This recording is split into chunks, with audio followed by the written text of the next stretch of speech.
Have you ever been put on the spot, whether it's in a panel or a debate or in a meeting, and someone asks for your opinion and suddenly your brain just goes blank?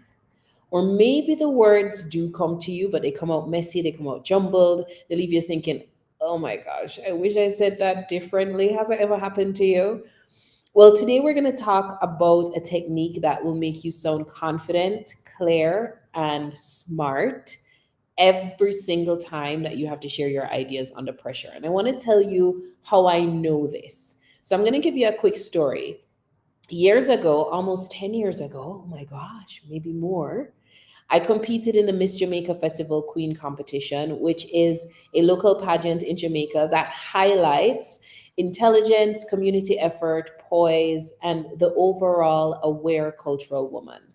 And one of the scariest parts of the pageant was the on the spot question.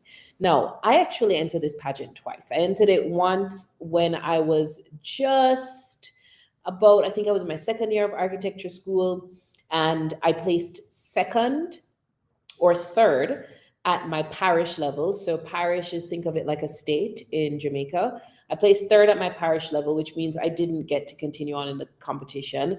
But the next time around, 2 years later, I entered again. I won my parish level. I practiced with this technique that I'm going to teach you today. And I also won the national level. And so I had the crown of Miss Jamaica Festival Queen 2015. Now, here's what I want you to picture when you're in a pageant. You're standing on stage, there's lights on your face, the audience is waiting, and then they ask you a question that you hope you had on your preparation list, but that always isn't the case. So, what was my secret weapon? I didn't just wing it. I actually leaned into structure and I found a way to organize my thoughts very quickly that gave me the time to think that I needed, that allowed me to connect with the question and the audience in a way that felt valuable, and also just made me come across as composed and thoughtful. And that technique is what I'm going to share with you today. And I call that technique the rapid response technique. So we're going to go into it. It's an acronym. Now, for those of you who don't know me, let me give you a quick introduction of myself. My name is La-Vonne. I am a public speaking coach for the kinds of people who want to exist as the change that they hope to see in the world. That is change makers, black sheep, cycle breakers, revolutionaries, visionaries, people who are showing up as a new standard of what it means to be human, to be exceptional, and to be excellent.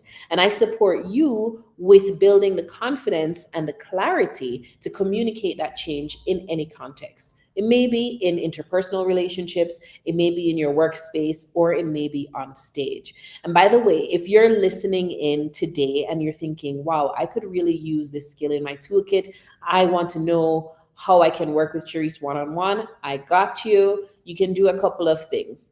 DM me the word speech and I will send you information on my current one-on-one offers. Or if you are on YouTube and I think on LinkedIn as well, you should see a link that goes directly to my calendar and you can book a call with me. So DM me the word speech or just book some time on my calendar. Now, I want you to show up in the world feeling extremely confident in who you are and what you have to share, because I know that those of us who exist as mavericks of sort may sometimes struggle with that confidence to show up in our authentic self. We very much exist as our authentic selves to ourselves, but a lot of times when we're put in front of an audience who may not be able to get our message, it may be hard for us and we may stumble a little bit. And so what we're going to learn today is a technique that you can practice, and we're going to practice it today. So stay around till the end of the video because we're going to practice it like about in 5 different scenarios, 3 or 4 scenarios, to make sure that you actually get this technique in your system. So here's what we're going to learn today. I'm going to be teaching you the rapid response technique, which is a simple 5-step formula to organize your thoughts when you're speaking off the cuff. Now, this is going to be helpful if you've been invited to share about your business on a podcast. It's going to be helpful if you are in a pageant and want to figure out how to answer on stage. It's going to be helpful if you often have to talk on television or in interviews, or if you're dealing with key stakeholders who want to invest in what you're doing or not, this is going to be helpful for you in many, many contexts, including interviews, panels, or debates. So let's break down the rapid response technique. Now, I told you it's an acronym. RAPID, R-A-P-I-D. R stands for recognize. So we are going to recognize the context, okay? Why this matters is because it shows that you understand the bigger picture and it makes you sound grounded. Recognizing the context can look like two things. It can look like if someone asks you a question, you can simply say, "Thank you for that question. I appreciate that question." And that's a stalling technique that I used in pageants that helped me a lot. "That's a great question. That's a great question" doesn't take any brain space. And while I'm saying that's a great question, my brain is doing some other work, right? So, first of all, you want to recognize the context. It can be that simple, but it can also be wider. And I prefer understanding a wider context that might connect us all. So, for example, this is where you may pull in something that's happening on the news. You may pull in a famous quote. You may pull in something that a celebrity is doing, something that's common knowledge that relates to what you're talking about. And we're going to do this in an example. So, don't worry too much if you don't get it right now. I'm going to break it down into an example little by little. Okay. So, R is recognize the concept, the context. A is assert your perspective. So this is where you don't waffle, you don't wait around, you're clear about what your stance is. I believe XYZ. It's that simple. And what you want to make sure you do is that you are that clear, because sometimes when we are talking, let's say we're on a panel and someone asks us a question about something related to our field that we often talk about, we sometimes forget to just put very clear what our overarching stance is, and we may go into all sorts of stuff. Here's the thing. You want your audience to stay with you. You want your audience to be able to be convinced of what you're saying. You want them to connect to every word that you're saying. You want them to be able to be converted potentially into believers or clients. And so you want to be able to make sure that as you're speaking, you are taking people along that journey with you. You're not leaving them behind. So the first thing you want to do after you recognize the context is assert your perspective. That's A in RAPID. P. P is going to be point out your three main ideas. Okay? Point out your three main ideas. Now, if you were with me on my live session on Instagram, Instagram, YouTube, I wasn't live on LinkedIn yet, but if you were with me with my speech writing sprint, you would have seen me give you a simple 3-point speech writing formula. And we spoke about the power of threes because as humans, there's something about three that now creates a pattern, and people can tend to remember things in threes. We can remember it in twos as well, but going higher than threes might make it a little bit challenging. So this is why for P, we're going to point out your three main ideas, and this is going to give you structure, and it's also going to keep you from rambling. Now, this is where you really do need to activate your mind space. What I like to do, for example, when I'm on the pageant stage is at this point, I'm probably just kind of spieling off the cuff what my 3 points are, but I need to make sure that I remember what those 3 points are, because they are going to help me for the rest of the speech. Okay. Then I in RAPID is illustrate. Illustrate each point briefly. That's why you needed to remember those 3 points. You're going to give stories, or you're going to give examples that bring these points to life. And D, and well, I want to highlight, it takes up the majority of your speech. Now, it also is where you get to determine how stretched or how shrinked your speech is, right? Or how shrunk your speech is. So once you've recognized, once you've asserted, once you've pointed out 3 points, in this illustration point, you may just give one simple sentence for each of the points, or you may give a whole paragraph for each of the points. It's up to you, depending on the context, depending what you want to do. D, final step in this 5-step format to make sure you sound smart every time you open your mouth, is direct the audience. This can also be thought of as a conclusion. You could simply say, and that's why I think blah, blah, blah, and you've directed the audience to just accept what you've thought. But it also can be putting a question or a challenge towards the audience. What would you do in this context? And why this matters is because it shows leadership and it leaves the audience with a takeaway or an action. And especially if you have the intention of converting people into clients or having them connect with you in a particular way, this D, direct, is when you get the opportunity to really tell them what you want to do, what you want them to do with the information that you've just shared. All right, so let's do a walkthrough. Okay, let's do a walkthrough where we go through all the steps: recognize, assert, point out, illustrate, and direct. This is the rapid response technique, which is proprietary to me. We are going to look at an example. Let's say you're on a panel and you're being asked to talk about health things. And let's say the topic comes up of exercise as a daily habit. Okay, so we're talking about exercise as a daily habit. Let's first recognize the context by saying something like, we live in a society that doesn't require us to move. Think about it. We sit at desks every day, we order food in, we drive everywhere. Movement has become optional in a space where it actually was something that was a part of our everyday life. Or transportation used to be our 2 feet and required our movement. Now, because of this shift, exercise has to be intentional, right? So that's recognizing the context. Again, I told you, recognize a context could be as simple as, that's a great question. But I would like to challenge you as a change maker, as someone who is here to impact the world in a more meaningful way, to recognize the context on a deeper level. I recognize that in general, people aren't exercising because they don't really need to. That's recognizing the context. A in rapid is assert your perspective. You could say something like, that's why I believe exercise is one of the most valuable daily habits we can have. That's a simple assertion of my perspective. P, third step, is point out 3 main ideas. And I could say something like, let me give you 3 reasons why. 1, exercise gives you structure to your day. 2, it supports your health. And 3, it creates opportunities for social connection. So that is pointing out the 3 main ideas. Now let's move on to the 4th step in the rapid response technique, illustrate, I. When it comes to structure, even a 20-minute walk can anchor your morning or evening. It gives your day rhythm.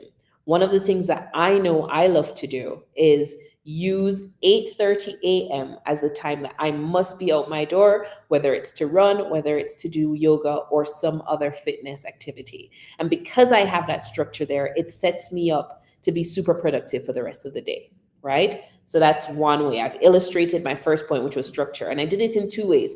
I gave a definition, I explained it, but then I also gave an example, a personal example. The second point was health. I can say something like, and the research is clear. Regular movement reduces risk of chronic illness and it boosts mood. You can go into it. I know, for example, when I've struggled with depression, one of the hardest things to do has been to get out of the bed and get out on the road and go walk, but it's also been one of the best things for my mood. And let's talk about it socially. Gyms, yoga classes, even just having a walking buddy. Exercise gives you the opportunity to connect with people. And apart from your physical health, this relates to your emotional and your mental health as well, right? So that was me illustrating. That was the 4th step. Now let's go to the 5th step. D, you're directing your audience.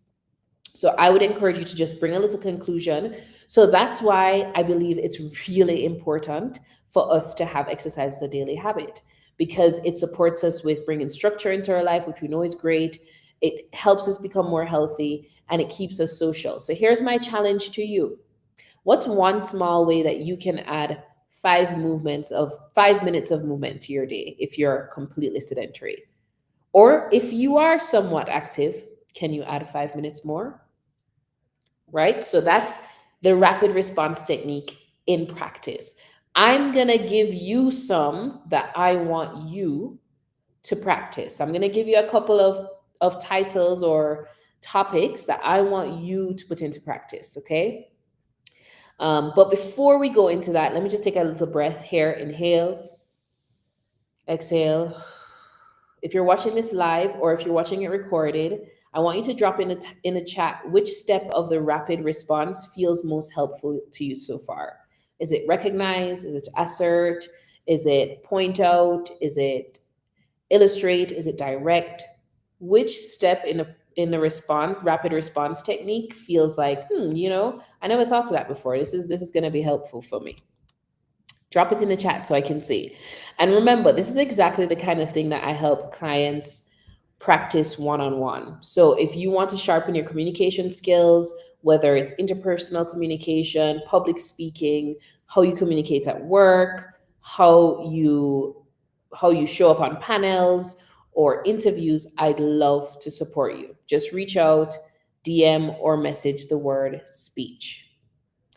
All right, so here are some opportunities for you to put the rapid response technique into practice. Are you ready? The first topic is social media, helpful or harmful? Social media, helpful or harmful? First step, recognize the context.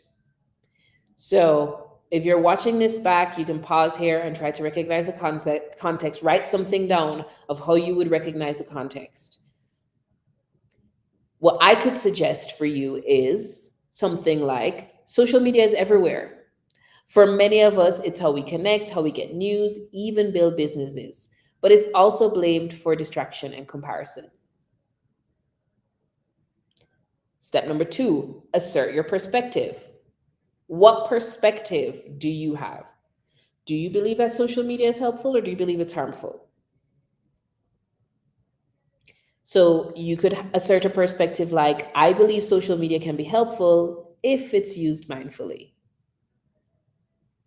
Third step, point out 3 main ideas. What are some ideas that will support that perspective?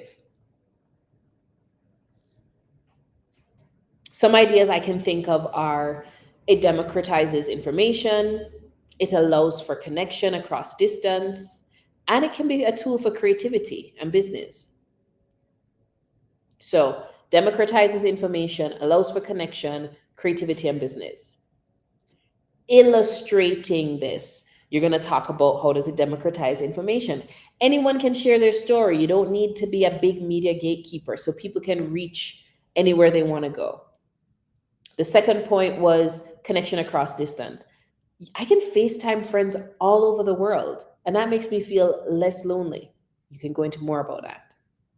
And the third one, it can be a tool for creativity or business. I've had clients find me through Instagram. That is business impact. So you've illustrated. Now, what's the final step? Direct. So here's a question. Are you using social media or is it using you? I would love for you to reflect on one way you can set boundaries to make it more helpful than harmful. Okay? So that is one example of how you can use this rapid response technique in a question about social media. I'm going to give you 3 more, but I'm just going to go through them. What I would like to suggest is, especially if you're watching this back after live, once I've given a topic, take a moment, pause, see if you can fill out the R.A.P.I.D steps, recognize, assert, point out, illustrate, and direct. And then you can come back and see the examples that I gave, okay? So the next one is going to be, why should everyone travel once a year? Why should everyone travel once a year? We live in a globalized society, yet many people never leave their hometowns. Now, I want to acknowledge that travel is not necessarily accessible to everyone. However, I do believe that even in small ways, people should try to find a way to travel outside of their immediate context, even if it's just to go to the town next door. The reason I say this is because travel offers shifts in perspectives, it allows you to appreciate cultures, and it can also be a tool of rest and renewal. When it comes to shifting perspective, when you step outside of your norm, you open yourself up to see your own life differently.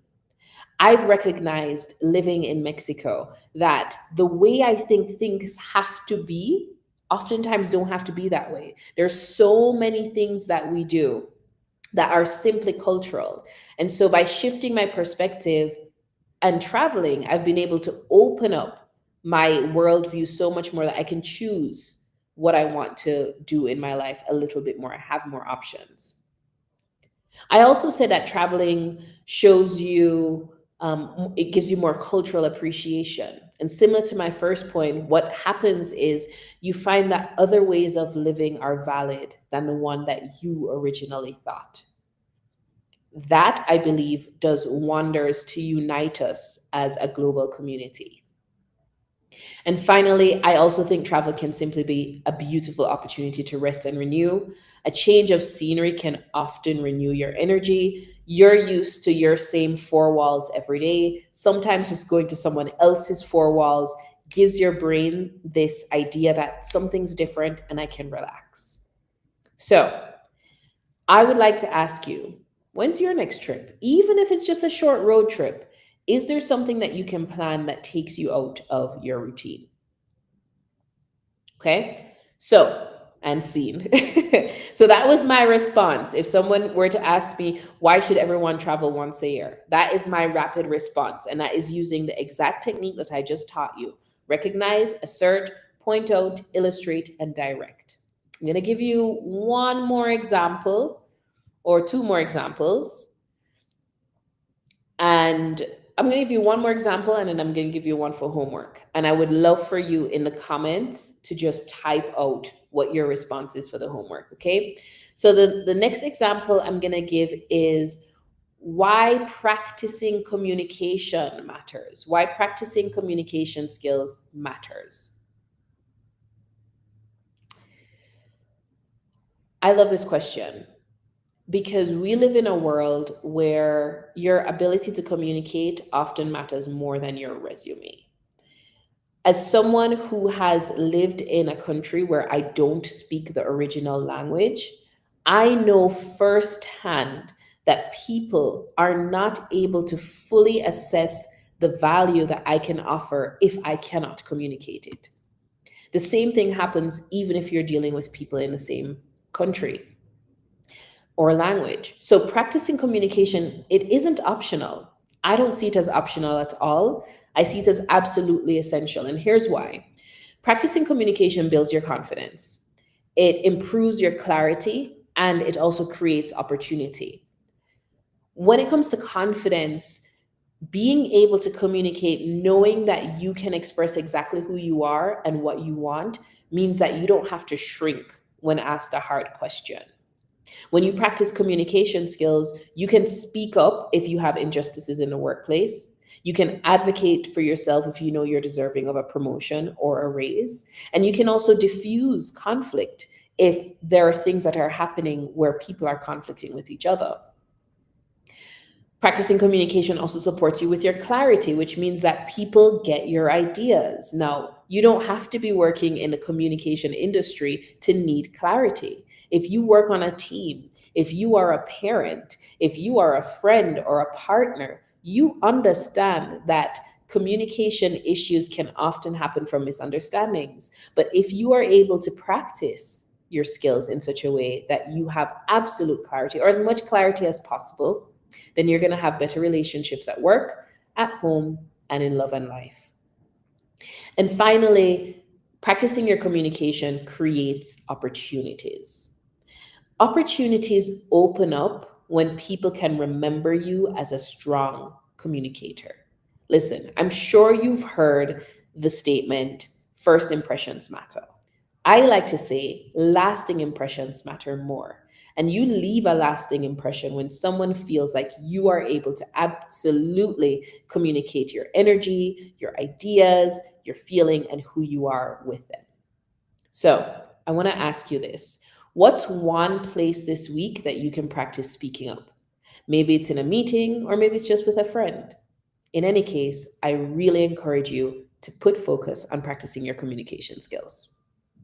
Okay, so that's it. And I hope in my example you could have seen where I was recognizing, asserting, pointing out, illustrating, and directing. So here's your homework. And I'm going to ask you, whether you're on LinkedIn, whether you're on YouTube, or even on Instagram, if you've made it this far in this video, thank you so much. And I hope this information has been helpful for you.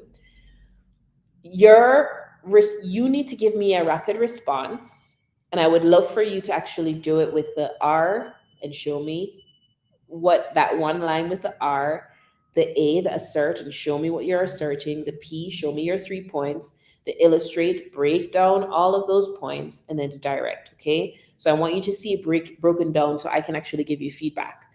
So here we go. Teamwork versus working alone. Which one is more valuable in the workplace? Teamwork versus working alone.